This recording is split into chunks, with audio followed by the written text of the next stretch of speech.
Hi అండి. చాలా రోజులైంది కదా. మేము చెప్పు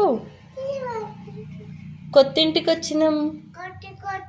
అందుకే వీడియోస్కి టైం లేదు. అందుకే ఇవాళ స్నానం చేసుకొని ఏం తింటున్నావు చిన్ను? చెప్పు ఏంటో. ఏమంటారు దాన్ని?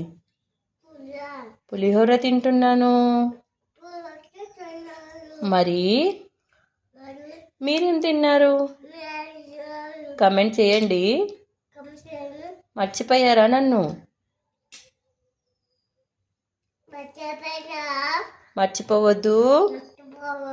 ఓకే మరి బాయ్ అండి.